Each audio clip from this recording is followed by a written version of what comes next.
긍휼을 베푸시는 주님, 우리를 굽어보시고 하나님의 긍휼로 우리를 불쌍히 여겨 주시옵소서. 수험생을 기억하며 다음 세대를 마음에 품으며 함께 기도의 자리로 나아갑니다. 우리의 힘과 능으로는, 우리의 계획과 우리의 생각으로는 그 어떠한 것도 우리 자녀를 하나님이 기뻐하시는 자로 양육해 나갈 자신이 없습니다. 그래서 은혜를 구하오니 하나님 이 시간 은혜를 더하여 주시옵소서. 감사를 드리오며 살아계신 예수님의 이름으로 기도합니다. 아멘. 함께 보실 말씀은 다니엘서입니다. 다니엘서 1장 1절에서 9절까지의 말씀입니다.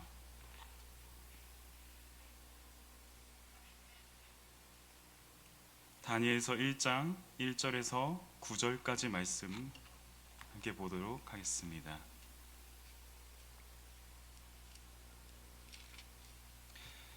제가 가진 성경 1231페이지고요. 다니엘서 1장 1절에서 9절까지 말씀 한 절씩 교독하도록 하겠습니다.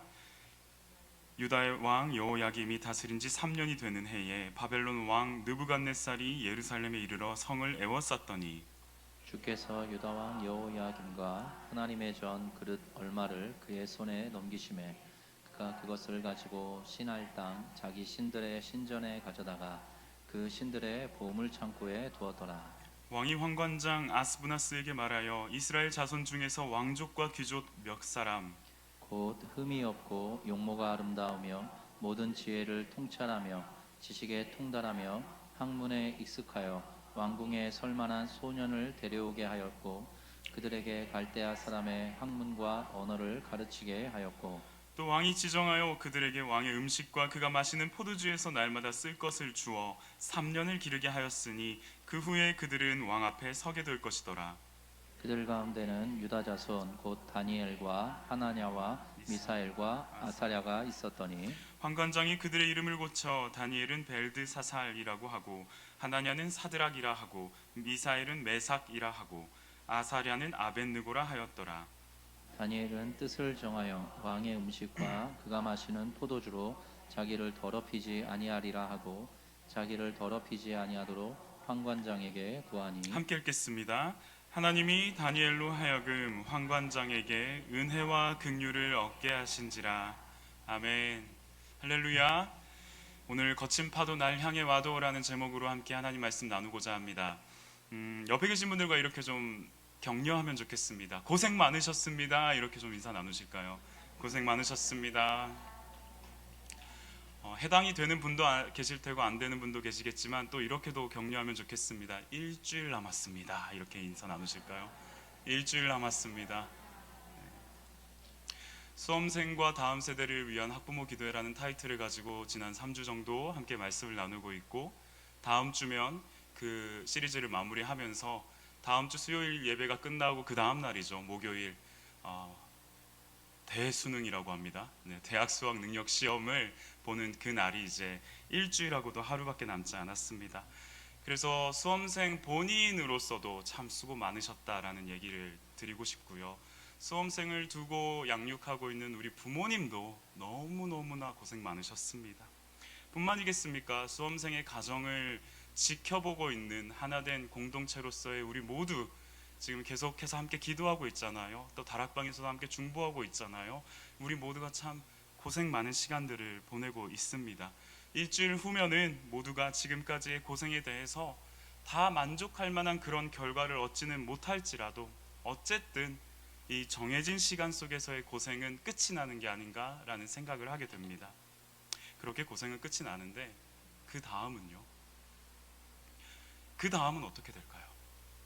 물론 우리 교회야 시리즈 바꿔서 설교하면 됩니다. 그런데 자녀들은 어떻게 하죠? 20살 이후로 우리 자녀들이 마주하게 되는 현실을 다 짐작하지 않으십니까? 술과 성적 유희와 자기 만족에 빠진 문화 속에 마주하게 되는 우리 청년들, 20살 아이들이 될 것입니다. 자녀들이 될 것입니다. 우울감과 패배의식과 목숨을 헐값으로 여겨버리는 세상 한가운데로 빠져들게 될 것입니다. 뿐만 아니라 사회구조, 나라와 시스템이 우리 아이들을 보호해주지 않습니다. 2014년부터 2022년까지 10년도 되지 않은 이 짧은 시간 동안 꽃다운 자녀들이 희생되는 걸 우리는 목격하지 않으셨습니까? 들뜬 마음으로 수학여행을 떠났던 고등학교 2학년 학생들이 물속에서 사라져 버렸습니다. 코로나가 어느 정도 종식이 되었다 싶어 그 해방감의 탈출구를 찾고자 거리로 나섰던 청년들이 길거리에서 짓밟혀 버렸습니다. 앞으로 우리 자녀들에게는 거친 파도가 끊임없이 밀려오는 상황일 텐데 그 앞에서 우리 자녀들 어떻게 하면 좋을까요? 그때가 돼서 우리가 타이틀을 바꿔서 거친 파도를 앞에 둔 자녀를 위한 학부모 기도회로 기도하면 될까요? 물론 그것도 필요할지도 모르겠습니다. 그런데 사후 약방문 성격 아닐까요? 이미 휩쓸려간 후이지 않을까요? 속상한 이야기를 하나 드리고 싶습니다. 20대 자녀를 둔 부모님들에게 제가 가장 많이 듣는 이야기가 어떤 이야기인 줄 아십니까? 목사님, 우리 아이가 중고등학교 때엔 열심히 신앙생활했어요. 그 뒤는 제가 말씀드리지 않아도 짐작하시겠죠. 제일 많이 듣습니다. 20대 청년을 자녀로 두고 있는 부모님들은 저를 만나면 제 앞에서 늘 눈물을 훌쩍거리시며 목사님, 우리 자녀가 중고등학교 때는 그래도 나름 리더로 제자훈련도 받으며 수련회만 끝나면 그 뜨거움을 가지고서 예수 잘 믿었어요. 누가 잘했냐 못했냐, 부모의 교육이, 신앙교육이 어떠했냐, 교회가 이들을 어떻게 대했냐, 이런 잘잘못을 따지는 책임 논쟁은 잠깐 멈추고요. 왜 우리 자녀는 신앙의 자리를 등지게 되었을까? 무엇이 우리 자녀의 신앙에 대한, 그 자녀에게 신앙에 대한 실망감을 안겨주게 되었을까? 더 나아가서 하나님은 우리 자녀를 위해 부모된 우리에게 무엇을 구하기를 원하실까? 이제 일주일만 지나면 부모의 품을 떠날 준비를 하게 될 우리 자녀들 앞에서 우리 기도의 방향성은 무엇을 향해야 하며 어디를 향해야 할까 고민하지 않을 수가 없었습니다. 그래서 사실 오늘 말씀을 나누기를 준비하면서 좀 죄송스럽고 송구한 마음이 들었어요. 여기 계신 분들 더 격려받아야 될 분들이고 더 위로받아야 될 분들이 분명합니다. 그런데 감출 수 없는 애끓는 마음이 제 안에 너무 가득했습니다. 2014년입니다. 제가 청소년 사역을 하고 있는 시작하는 시점에 그 사역으로 투신하는 저에게로 세월호 사건이 터졌습니다. 사고가 났습니다. 2022년 아름빛 교회에 와서 감사하게도 고등부와 청년 일부를 모두 섬기고 있는 이 기회, 이 시간 속에 이태원에서의 사고가 났습니다. 시대가 이러하다면, 우리가 마주하는 현실이 이러하다면 나는 비록 평화주의자라고 하더라도 수많은 영적 전쟁의 화살촉과 칼끝이 우리를 향해 있다면, 근신하지 않고 깨어있지 않다면 어느새 우리는, 우리의 자녀들은 우는 사자의 뱃속에 들어가 있지 않을까요? 11월부터 매일 성경의 큐티 본문은 다니엘서를 진행하고 있습니다. 다니엘에 대해서 많은 분들이 세상에서 그리스도인들은 어떻게 살아야 하는가라고 하는 방법론적인 이상향과 모델로 다니엘을 보게 됩니다. 그러면서 착각을 합니다. 다니엘 정도 되니까, 다니엘 정도 출중하고 다니엘 정도 지혜롭고 다니엘 정도로 똑똑하니까 하나님도 그런 사람 붙들어서 쓰시는 거 아니야? 라고 착각하게 됩니다.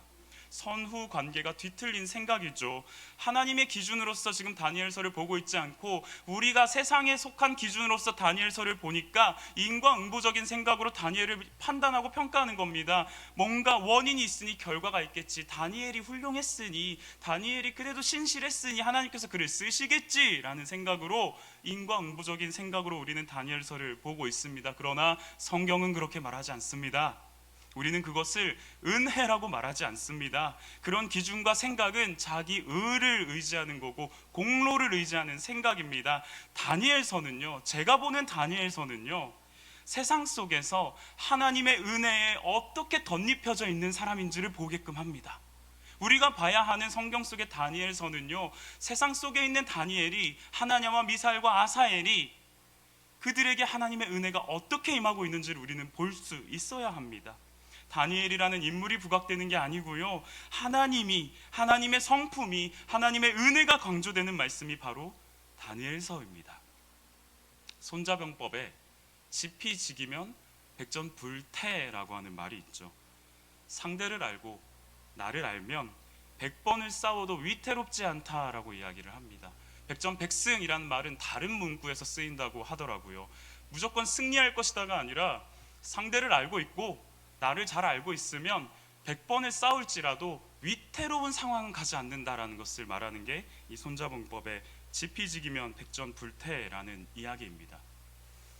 세상의 앞에 놓여진 우리 자녀들입니다. 거친 파도가 끊임없이 밀려오고 있습니다. 아시다시피 바다를 보시잖아요. 파도는 한 번 치면 끝나는 게 아니잖아요. 계속해서 주기적으로 밀려옵니다. 그게 높든 낮든 우리 자녀들에게는 끊임없는 파도가 밀려오고 있습니다. 여기서 우리 지피지기 한번 말씀을 통해 해보기 원합니다. 지피, 오염된 세상, 죄로 오염된 이 세상의 방식과 도전은 어떤 식으로 우리 자녀들을 공략하고 있는지, 그리고 지기, 은혜에 덧입혀진 자의 모습은 어떠한지를 보기 원합니다. 그렇다면 적어도 위태로운 상황 정도는 면하게 되지 않을까요? 오늘 말씀은 바벨론으로 표현된 세상의 방식과 도전이 우리에게 증거되고 있습니다. 나타나고 있습니다. 그러면서 동시에 다니엘과 하나냐, 미사엘과 아사랴에게 임한 은혜가 주목되고 있습니다. 두 가지를 우리 함께 살펴보고자 합니다. 먼저는 지피입니다. 바벨론의 방식과 도전을 함께 보기를 원하는데요. 지금 이 배경이 어떤 배경인지 다 아시죠? 신흥 제국입니다. 신바벨로니아고요. 네부카드네자르 2세, 이 학술적인 명으로는 네부카드네자르 2세라는, 우리 성경에는 이제 느부갓네살이라고 해서 이런 말씀 많이 하잖아요. 성경에서 가장 어린 왕은 누구냐 그랬을 때 느부갓네살. 네. 좀 제가 앞부분 너무 심각하게 시작을 해서 잠깐 좀 웃고 가야 될 것 같습니다.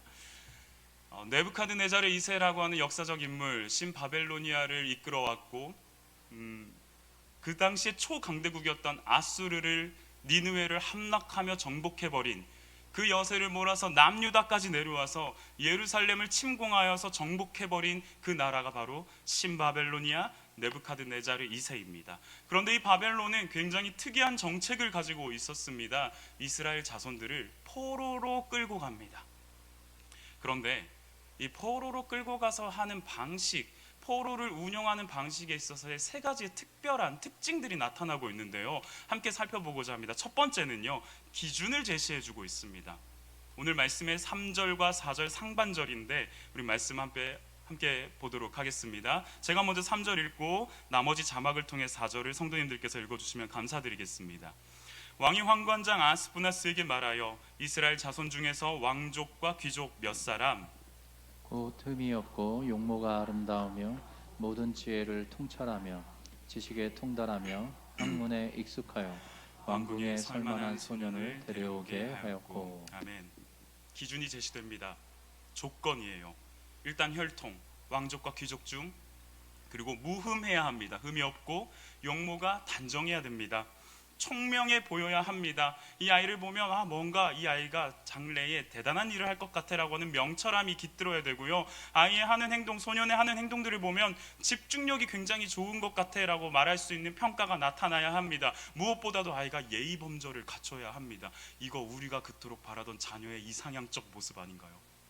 흠이 없고 용모가 단정하며 총명하고 명철하고 집중력 있으며 게다가 예의 범절까지. 제가 가만히 생각해 보니까 저희 아들을 안고서 기도하는 제목이더라고요. 주님, 흠이 없고 용모가 단절하며. 그런데 현실은, 우리의 소망은 내 자녀에게 있지만, 이렇게 되기를 이상향으로 바라고 있지만, 현실은 엄마 친구의 아들이죠.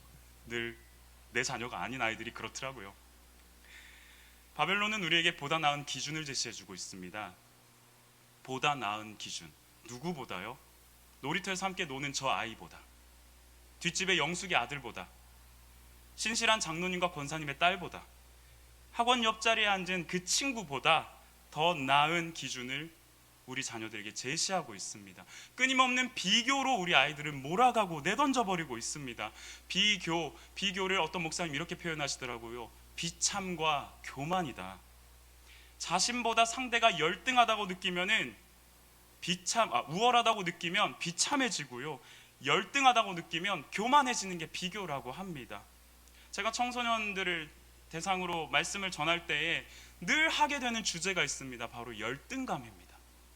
비참해진 상태에 있습니다, 아이들이. 왜냐하면 세상이 제시하는, 바벨론이 제시하는 기준 앞에서, 그 높은 기준 앞에서 우리 아이들의 현실은 늘 비참해지거든요.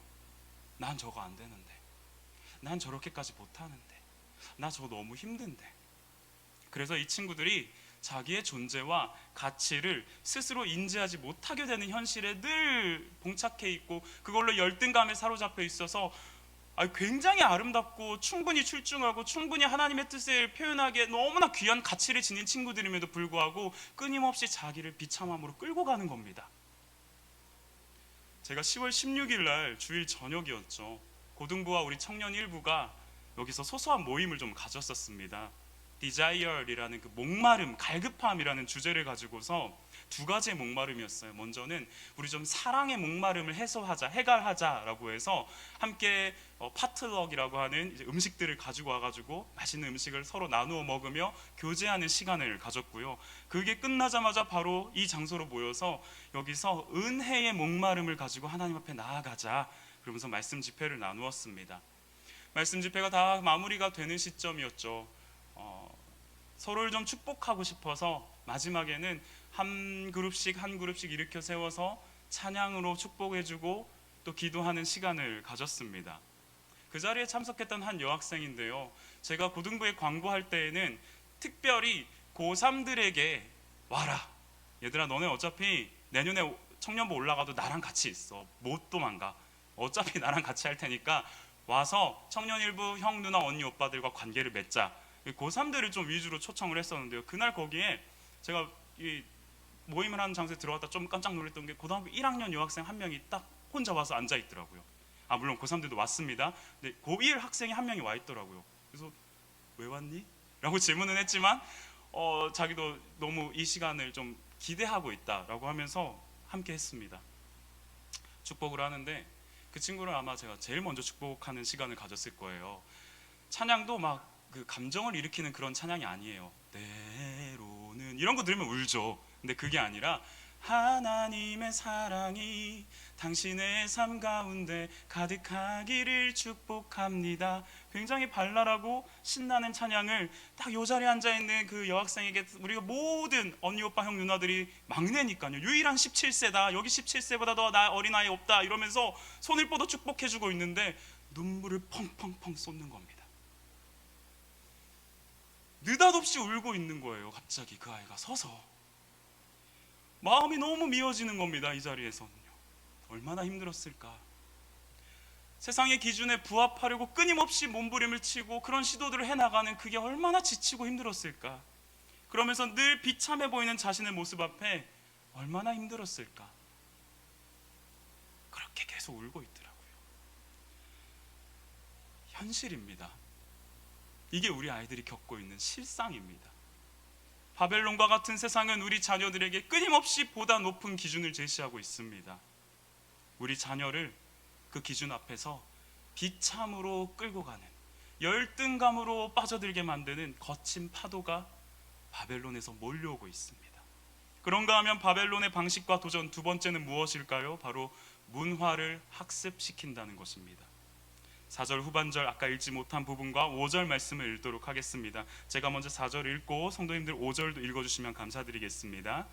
그들에게 갈대아 사람의 학문과 언어를 가르치게 하였고 또 왕이 지정하여 그들에게 왕의 음식과 그가 마시는 포도주에서 날마다 쓸 것을 주어 3년을 기르게 하였으니 그 후에 그들은 왕 앞에 서게 될 것이더라. 아멘. 문화를 학습시킵니다. 갈대아 사람의 학문과 언어를 가르치고 있습니다. 갈대아 사람, 바벨론 사람들의 학문과 언어는 그 당시에 굉장히 우월하다, 무조건 필수적으로 알고 있어야 돼 라고 평가되는 사상입니다. 오늘로 치면 영어 공부 안 하면 안 돼. 이제는 또 바뀌었죠. 영어 플러스 코딩 해야 돼 얘들아. 코딩 안 하면 이 땅에서 못 살아간다. 교육이라는 단어는 영어로 education이라고 하죠. 라틴어로는 educare라고 합니다. 어떤 의미를 가지고 있나 보니까 내재되어 있는 가치를 밖으로 꺼낸다라는 의미를 가진 게 교육, education이라는 단어더라고요. 그런데 내재되어 있는 가치를 꺼내는데 어떤 기준으로 꺼내냐면 갈대아 사람의 학문과 언어, 갈대아 사람의 사상을 통해서 기초하여 평가된 가치를 꺼내게 만드는 겁니다. 문화를 학습시킴으로써. 하나님의 사람으로서의 평가된 가치가 아니라 갈대아 사람으로서의 평가된 가치를 밖으로 끄집어내는 교육을 지금 이 다니엘과 포로들이 받고 있고 우리 자녀들이 경험하고 있습니다. 왕의 음식과 포도주로 양육시키는데요, 우리도 잘 알다시피 음식이라는 것은 이 나라와 민족의 어떤 역사가 담겨져 있고 혼이 담겨져 있지 않습니까? 그래서 식문화라고 하는 단어도 있을 정도인데, 당시에 이 바벨론 왕의 진미는 우상에게 바쳐진 곡물이라는 거 여러분 다 알고 계시죠? 사람이 피할 수 없는 욕구 중에 식욕을 가지고서 그들의 문화로 이끌어 버립니다. 끌고 가버립니다. 제가 요즘에 특별한 관심을 가지고 있는 두 가지의 이 땅에서의 문화가 있는데요, 그 실태를 좀 말씀드리고 싶습니다. 첫 번째로 가장 관심을 갖고 있는 건 마약입니다. 제가 마약을 관심 있게 이렇게 본다, 마약을 즐긴다 이런 게 아니고, 마약의 문제가 정말 심각합니다. 통계청에서 나온 통계로 2021년 통계까지만 나와 있어도 제가 확인해 보니까 10년 전이죠. 2011년과 비교했을 때 10대의 마약 사범이 11배나 증가했다고 합니다. 10대가요. 그런데 이 통계도 마약이라는 범죄, 마약이라는 문제는 암수 범죄, 그러니까 소위 말하면 밖으로 드러내고 싶지 않은 범죄여서 부모들이 숨기고 또 여러 부분에서 감추기 때문에 사실 드러나지 않는 건 학자들 평가로는 20배에서 25배까지도 될 것이다라고 얘기하고 있습니다. 2011년과 비교했을 때 딱 10년이 지나는 동안 마약의 연령대가 연소화되고 있다고 합니다.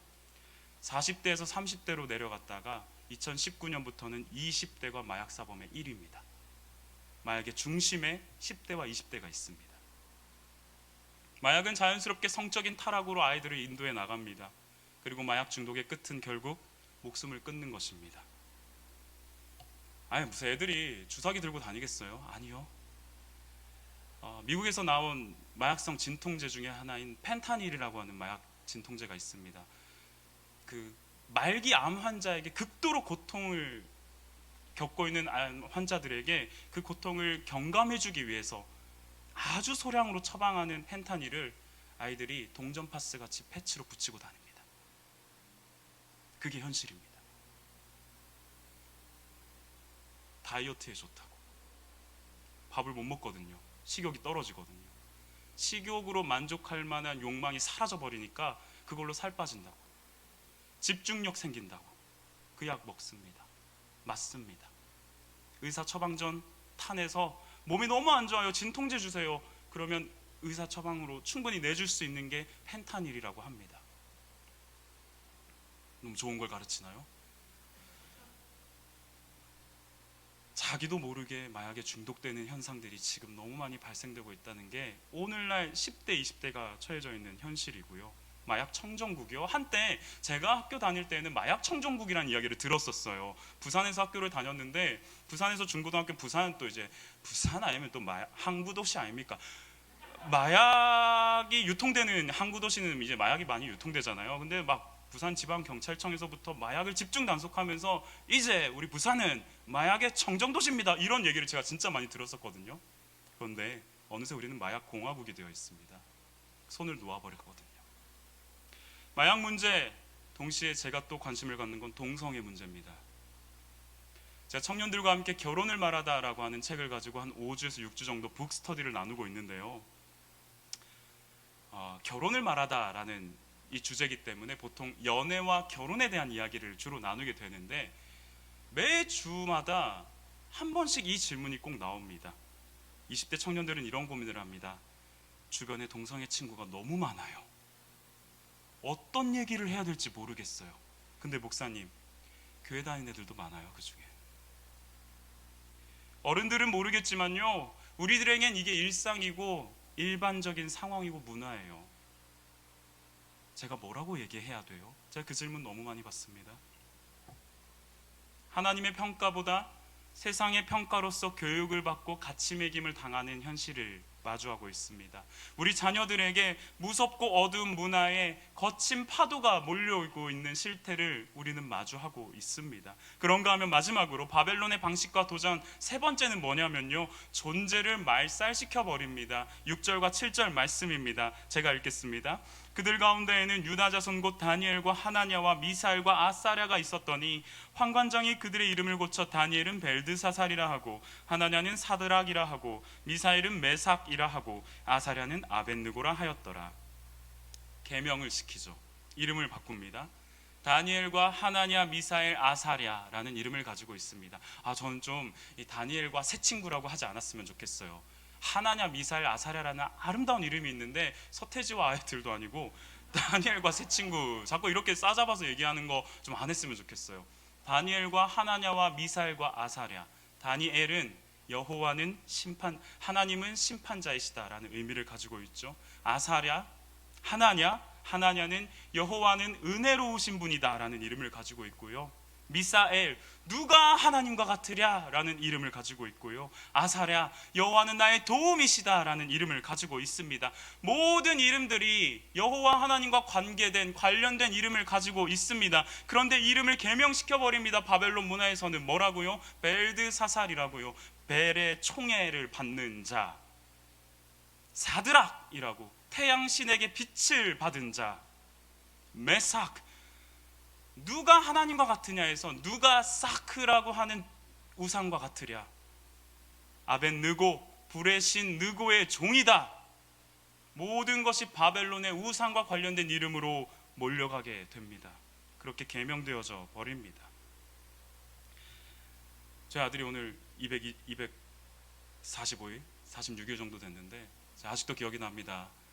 다 고민하셨을 거예요. 우리 자녀의 이름을 짓는 거에 대해서 엄청 고민이 되는 겁니다. 이제 곧 출산이 임박했는데 그 뒤로 얼마 남지 않은 상황이 되다 보니 희한합니다. 두 할아버지 엄청난 압박감을 주시는 거예요.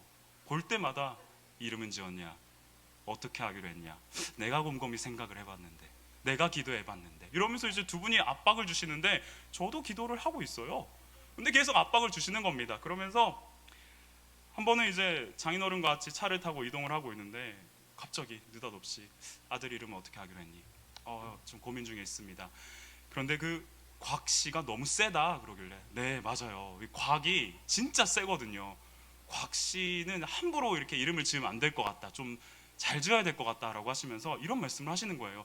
애초에 센데 남자이니까 더 강력한 이름을 짓자, 그러면서 저한테 말씀하신 이름이 곽탄입니다. 곽탄!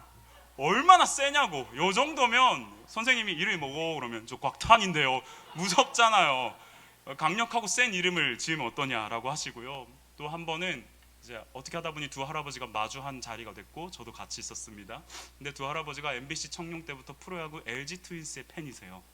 그러면서 하시는 말씀이 그 사돈 우리 손자 이름을 LG로 짓는 거 어떻습니까? 이런 얘기를 하시는 거예요. 그래서 무슨 갑자기 LG냐, 곽 LG요? 제 옆에서 너무 당황했죠. 사랑해요 LG도 아니고. 그러니 저희 아버지도 목사님이잖아요. 다니엘의 L자가 하나님이란 의미를 가지고 있는데 하나님 L에 알다 지자를 써서 하나님을 아는 자 곽 LG, 갑자기 그 얘기를 하시는데요.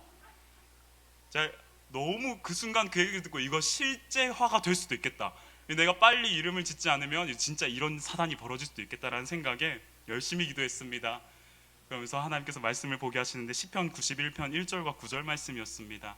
지존자의 은밀한 곳에 거주하며 전능자의 그늘 아래 거하는 자여, 내가 말하기를 여호와는 나의 피난처시라 하고 지존자를 너의 거처로 삼았으므로 라는 말씀을 보면서 지존하신 분 안에 거하는 자, 지안이란 이름을 지어야겠구나. LG가 아니라 곽탄이 아니라 지안으로 해야 되겠구나라는 말씀을 주셔서 이름을 짓게 되었습니다. 이름에는 소망이 담겨져 있습니다. 제 이름도 곽신영, 믿으신 나탄의 영자를 써서 믿음을 나타내는 자로 살아라 라고 하는 소망이 담겨져 있습니다. 이름은 곧 정체성을 의미합니다. 그런데 오늘날 우리 친구들에게, 청년들에게, 학생들에게 하나님의 자녀라는 정체성을 얘기하면 이들은 이렇게 이야기합니다. 하나님의 자녀보다 재벌가의 자녀가 더 좋을 것 같아요. 하나님을 의지해야 한다, 너의 정체성은 하나님을 의지하는 것이야 라고 얘기하면 청년들과 친구들은 이렇게 얘기합니다. 그것보다 저 주변에 있는 내 친구들의 우정에 더 기대고 싶고요, 부모님의 그늘 아래 깃대고 싶어요 라고 이야기를 합니다. 다니엘, 하나냐, 미사엘, 아사랴라는 하나님과 관련되어진 이름들을 싹 버려버리고 스스로 벨드사살, 사드락, 메삭, 아벳느고로 이름을 바꿔버리고 있는 현실입니다. 정체성이 완전히 혼란스러워진 지금의 때입니다. 오늘날 우리 자녀들의 정체성을 뒤흔들어버리는 이 거친 파도가 몰려오고 있습니다. 바벨론의 방식과 도전 세 가지 말씀드렸어요.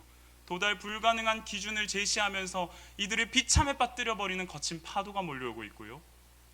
짙은 어둠의 문화 속으로 이들을 빠져들게 만드는 거친 파도가 몰려오고 있습니다. 뿐만 아니라 무엇보다도 믿음의 정체성을 뒤흔들어 버리는 거친 파도가 바벨론으로부터 우리 자녀들에게 흘러오고 있습니다. 어떻게 하면 좋을까요? 여기까지가 지피, 이제 지기, 은혜에 덧입혀진 자를 함께 짧은 말씀을 통해 보고자 합니다. 8절과 9절 말씀 함께 보도록 할 텐데요. 짧은 구절이다 보니 한 목소리로 읽도록 하겠습니다. 8절과 9절 함께 읽겠습니다. 시작. 다니엘은 뜻을 정하여 왕의 음식과 그가 마시는 포도주로 자기를 더럽히지 아니하리라 하고 자기를 더럽히지 아니하도록 환관장에게 구하니 하나님이 다니엘로 하여금 환관장에게 은혜와 긍휼을 얻게 하신지라. 아멘. 다니엘과 하나냐, 미사엘, 아사랴가 처해져 있는 이 바벨론의 거친 파도에 넘실대는 그 환경 앞에서 다니엘은 뜻을 정합니다. 영어 성경을 보면 우리 한글 성경에는 그냥 다니엘은 뜻을 정하여라고 나오지만 영어 성경을 보면 but, 그러나 다니엘은 뜻을 정했다라고 이야기하는데요. 제가 말씀을 연구하면서 원어로 이걸 원어인 히브리어를 영어로 해석했을 때 나오는 표현이 이상했습니다. Placed on his heart라는 표현을 쓰고 있는데요. 저도 이 표현을 한 번도 들어본 적이 없었던 표현이고 저 잘 모르거든요. 그래서 저희 동생이 통역사가 통번역을 하고 있는 친구라 연락을 했죠. 주영아, Placed on his heart를 쓴다. 이게 무슨 말이냐? 어떤 의미를 써야 되냐라고 하니까 오빠 그거 어디에 쓰이는 말이냐고. 왜? 그건 스스로가 스스로에게 플레이스 온을 할 수 없다. 이게 무슨 말이냐면 이렇게 표현하더라고요. 동생은 오빠 이 표현은 자기 스스로에게 쓸 수 없는 표현이야. 마음을 스스로 먹은 게 아니라 먹게 한 대상이 있다라는 걸 얘기를 해. 다니엘이 뜻을 정했다라는 것, 스스로가 내가 뜻을 정하겠어가 아니라 그 뜻을 정할 대상이 있었다라는 것을 얘기하고 있다라는 거죠. 그러면서 제가 말씀을 계속 읽는데 8절이 끝나자마자 바로 9절에 하나님께서 환관장에게 은혜와 긍휼을 얻게 하신지라 라는 말씀을 이어가면서 영어 성경은 then, now, and를 계속 붙이면서 동시다발적으로 지금 이 일들이 벌어지고 있다. 뜻을 정한 것과 긍휼을 얻고 은혜를 얻는 것이 동시다발적으로 나타나는 일이다라는 것을 말씀을 통해 보게 하십니다. 다니엘이 뜻을 정하고 있는 상황과 하나님이 은혜와 긍휼을 얻게 하신 상황은 함께 이루어지고 있고 같이 이루어지고 있는 상황이구나라는 것을 보게 하면서 이거 하나님이 주도하시는 건데 다니엘에게 뜻을 정하게 하신 것도 환관장으로부터 은혜와 긍휼을 얻게 하신 것도 하나님의 주도하심 아래에 있다는 사실을 발견하게 되는 것입니다. 그러면서 하나님이 주도하고 계신다라는 가장 강력한 증거가 2절 말씀에 있다는 걸 보게 됩니다. 2절 말씀 우리 한 목소리로 같이 읽도록 하겠습니다. 시작. 주께서 유다 왕 여호야김과 하나님의 전 그릇 얼마를 그의 손에 넘기심에, 여기서 그의 손은 바벨론 왕 느부갓네살 2세입니다. 주께서 넘기심에 유다 백성들과 하나냐와 다니엘과 미사엘과 아사랴를 거친 파도 앞으로 하나님께서 두십니다. 의도를 가지고 그 자리에 두신 겁니다. 우리 자녀들이 마주하고 있는 제가 아까 말씀드렸던 그 실태들, 그 상황들, 마약의 문제, 동성애 문제, 문화를 뒤집어 엎고 정체성을 말살시키며 비교를 통해 비참하게 만드는 그 상황, 의도적인 하나님의 두심은 아닐까라는 생각을 하게 되었습니다. 하나님은 분명한 의도를 가지고 우리 자녀들을, 그리고 그 자녀 앞에 우리를 또한 두셨습니다. 자녀를 향한 의도는 물론 여러 가지로 해석할 수 있을 것 같습니다. 이걸 통해 다니엘서를 보면 하나님이 하나님 되심을 스스로 증거하시거든요. 이방 왕 느부갓네살의 입에서 전능하신 하나님을 찬양하게끔 만드는 걸 보면서 하나님은 스스로 하나님 되심을 높이시는구나라는 것을 보게 된다면, 오늘날 지금 우리를 향한 의도는 무엇일까? 왜 우리 자녀를 이런 파도 앞으로 두는 걸 우리 보게끔 하실까? 요거 오늘 말씀 정리하며 마무리 함께 하고자 합니다. 제가 고민하면서 말씀을 계속 묵상하는데요. 동백호수공원을 이렇게 막 걷고 있는데 그 다리가 새로 지어졌습니다. 다리가 새로 지어진 데를 밤에 이렇게 혼자 이렇게 싹 올라갔습니다. 거기서 이제 잔잔한 호수라고 하기에는 좀 작죠. 연못, 네, 동백지 정도로 할게요. 연못을 이렇게 보고 있는데 저기를 걸을 수 있을까? 이상한 생각이죠. 하여튼 저도 희한해요. 문득 이제 그 물에서 헤엄치는 오리를 보면서, 떠 있는 오리를 보면서 야, 저기도 걸을 수 있을까? 그러면서 오늘 말씀이, 그 의도가 마태복음 14장에서 무리를 걸어오시는 예수님의 말씀과 저에게 와닿는 겁니다. 예수님께서 폭풍 가운데, 거친 파도 가운데 제자들이 힘겹게 노를 젓는 걸 보시고 물 위를 걸어서 오시죠. 그 파도를 걸어서 오시죠. 그런데 예수님이 걸어오는 모습을 보고 제자들이 처음에 놀래다가 베드로가 그럼 나도 걷게 해주세요, 주님이시면. 예수님 걸어라, 걷고 오잖아요. 예수님을 향해 가잖아요. 그런데 그 다음 이어진 장면 너무나 잘 아시죠. 바람에 치는 물결, 파도를 보고 두려워서, 무서워서 물에 점점 빠져듭니다. 그때 마태복음 14장 31절 말씀이 이게 하나님의 의도구나라는 걸 저에게 깨닫게 하십니다. 이 말씀입니다. 예수께서 즉시 손을 내밀어 그를 붙잡으시며 이르시되 믿음이 적은 자여, 믿음이 작은 자여, 왜 의심하느냐? 신영아, 너의 아들 지한이가 앞으로 마주하게 될 바벨론의 파도는 이런 것들이야. 근데 그 앞에서 나에 대한 믿음은 넌 어디에 있니? 자녀 양육에 대한 너의 계획은 잘 알겠다. 그런데 나를 향한 믿음은 어디에 있니? 자녀의 어려움 앞에서 너가 한숨 짓는 그 한숨 소리 내가 잘 듣고 있다. 그렇다면 너는 정말로 나를 신뢰하고 있니? 너에게 맡겨져 있는 자녀, 사실 내가 참 부모라는 사실, 그거 너 정말로 믿고 있니? 질문하시는 겁니다. 믿음이 작은 자여, 왜 의심하느냐? 제가 지금 고3들을 쭉 신방하고 있습니다. 계속 저녁 때마다 만나서 밥을 먹고 이야기를 나누고 있는데요, 한 친구가 그런 얘기를 하더라고요. 엄마랑 집에서 이야기를 하는데 엄마가 느닷없이 그 아이를 불러놓고 이렇게 이야기를 했대요. 누구야, 난 너 걱정 안 해. 이 딸이 깜짝 놀란 거예요. 우리 엄마가 드디어 날 버렸구나, 나에 대한 기대감을 저버렸구나. 그게 아니더라고요. 어머니가 이렇게 덧붙였다고 합니다. 포기하는 게 아니라 너를 위해서 기도하면 하나님께서 널 책임지고 계신다는 사실이 이상하게 믿어져. 그래서 나 너 걱정 안 해. 그 얘기를 듣고 그 친구가 눈에 눈물이 그렁그렁한 채로 그 얘기를 저에게 떡볶이집에서 해주는데, 제가 그 얘기를 들으면서 그때 너 마음은 어땠니? 물어봤어요. 근데 그 친구가 그러더라고요. 저요, 목사님, 솔직히 진짜 마음이 부담되고 엄마의 기대와 엄마의 마음을 충족시키지 못할까 내가 너무 무서웠거든요. 근데 엄마가 나 하나님한테 너 책임지고 맡겼다라는 말을 듣고 제 마음이 굉장히 편안해지면서, 또 하나의 마음은 그 엄마가 믿고 의지하는 하나님을 믿어보고 싶었어요 라고 얘기하더라고요. 우리 아이들 거친 파도 앞에 놓여져 있는 거 맞습니다. 현실입니다. 그 앞에서 부모된 우리가, 어른된 신앙인된 우리가, 앞선 믿음의 선배인 우리가 어떤 모습으로 이 파도를 대하는지를 보여주는 것이 우선이겠구나라는 생각이 들었습니다. 말씀을 맺고자 합니다. 2019년에 발매되어서 불려진 찬양이 하나 있습니다. 2019년, 20년, 21년까지는 제가 거침없이 불렀던 찬양입니다. 그 의미를 이렇게 좋은 의미다, 나도 이런 삶을 살아야겠다라고 하면서 그 찬양을 막 불렀습니다. 그런데 2022년이 되고요, 저희 아들 많이 등장합니다. 아이가 태어나고 이 아이를 재우는 와중에 이 아이들을 앙품에 안고서 이 아이를 재우는데 요즘 찬양을 많이 부르거든요. 이찬수 목사님이 찬양을 주께 와 엎드려 그걸 계속 하신다고 하셔서 저도 그것도 부르고 또 흘러나오는 찬양들을 또 계속 부르는데, 그 2019년에서 발매되었던 그 찬양이 갑자기 나오는 겁니다. 이 아들을 안고서 너의 삶의 참 주인, 너의 참 부모이신 하나님 두 손에 너의 삶을 맡긴다라는 마지막 가사가 안 나오더라고요.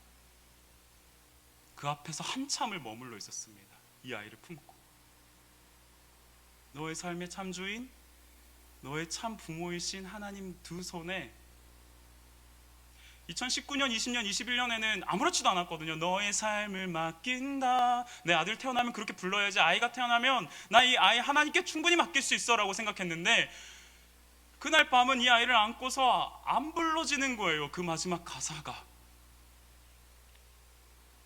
수만 가지 생각이 스쳐 지나갑니다. 내가 이 아이를 정말 하나님께 맡길 수 있을까?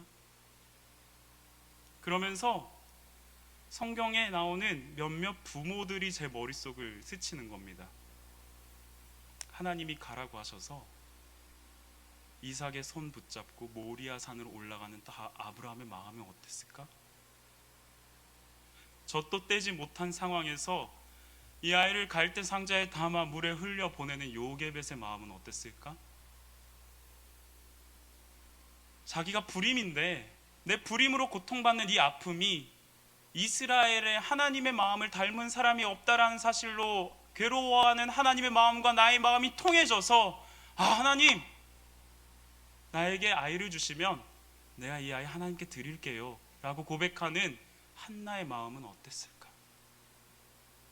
한참을 고민했습니다. 한참을 고민하다가 너의 삶을 맡긴다.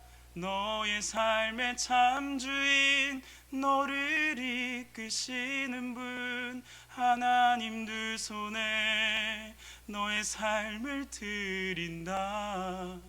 너의 삶의 참 주인, 너의 참 부모이신 하나님 두 손에 너의 삶을 맡긴다.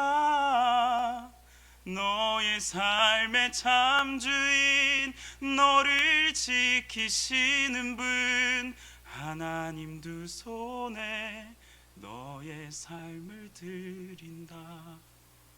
물론 아직은 제가 초보 아빠인지라 잘 모르고 이런 고백을 하는 걸 수도 있습니다. 그런데 이 믿음의 고백을 하지 않을 수가 없는 밤이었습니다. 아들을 품에 안고서 어쩌면 앞에서 말씀드렸던 그 거친 파도는요, 우리 아이들 앞에 있는 것이 아니라 우리에게 닥쳐오고 있는 거 아닐까요? 너의 믿음을 시험해보고자 한다. 맡길 수 있겠니? 너의 사랑하는 자녀를 내 손에 맡길 수 있겠니? 물에 띄울 수 있겠니, 신영아? 믿음을 보여야 하는 그런 거친 파도 앞에서 우리의 자녀를 주님께 맡길 수 있는 저와 여러분이 되기를 소망합니다. 아까 그 고3 학생의 부모님처럼, 어머니처럼 은서 이름을 얘기했는데요. 은서야, 엄마는 하나도 걱정되지 않아. 네가 20살이 되고 그 이후에 성인이 되어서 너가 겪게 될 이 모든 상황들이 엄마는 걱정되지 않아. 하나님이 책임지시는 건 난 믿거든.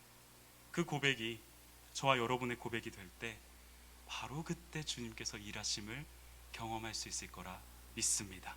그런 의미를 가지고 우리 함께 찬양하며 말씀을 가지고서 기도하며 나아가기 원합니다. 주가 일하시네 라는 찬양입니다. 가사가 이렇습니다.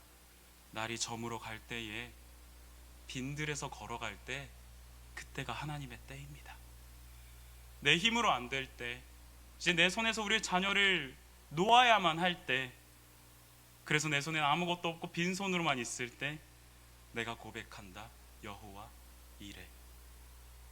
이 시간 같이 말씀을 가지고 찬양하기 원하는데요, 함께 찬양 부르도록 하겠습니다. 주가 일하시네 함께 찬양하겠습니다.